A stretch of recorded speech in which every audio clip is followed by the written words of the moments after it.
This is a Eurogroup that has been, well, hectic, but also very interesting. And you can see there's some tensions building behind the scenes. But before we get into that, I want to get your outlook on the European economy, because the idea was recession is almost inevitable. But it seems to me the story is way more complex, but also more nuanced when you look at storage, when you look at demand destruction. So overall, how do you see things? I remain pretty optimistic, even if, of course, we are facing difficult times. We have an unprecedented level of inflation since the creation of euro, which raises a lot of concern among our citizens, among private companies. But I will give you my strong belief.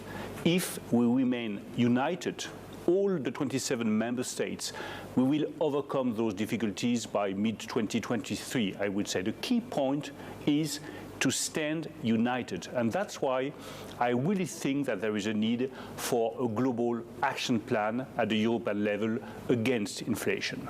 And can I ask you, you talk about solidarity, and well, I think I've heard you speak now in 24 hours 3 times, and it's a word that comes often in your speeches.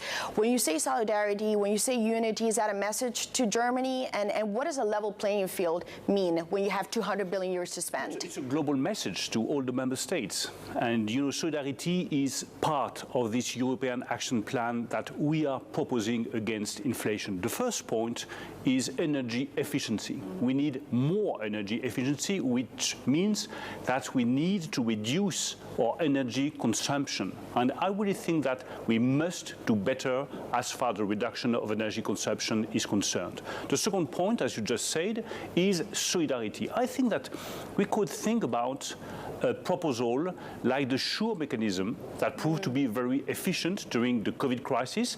We could have the same kind of mechanism against the consequences of inflation for the countries that are mostly hit by the consequences of high prices. I'm not talking, to be very blunt, about common debt issuance. I'm talking about a SURE mechanism, which means the possibility of raising money at the national level, but with the guarantee of all European member states. This would be the second point of this global action plan. And the third point is to have targeted measures, targeted support to private companies that are exposed to the international competition and that are paying too much for their energy. So you come here with a plan based on everything that you said.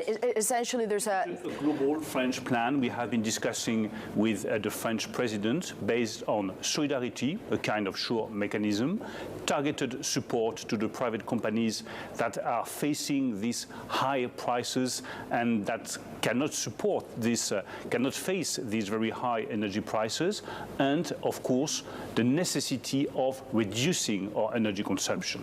But you're saying I'm not calling for a recovery fund, and that's important to clarify. I'm not talking about common debt issuance or a recovery fund or something like that, because we know that it might raise some difficulty among member states, and there is a need to decide quickly. I'm not talking about an action plan on which we should discuss over the next month, over the next weeks. We must decide now, because inflation is hitting our economies, our citizens, our private companies, our industry right now. So there is a necessity for deciding in the coming days, not in the coming weeks.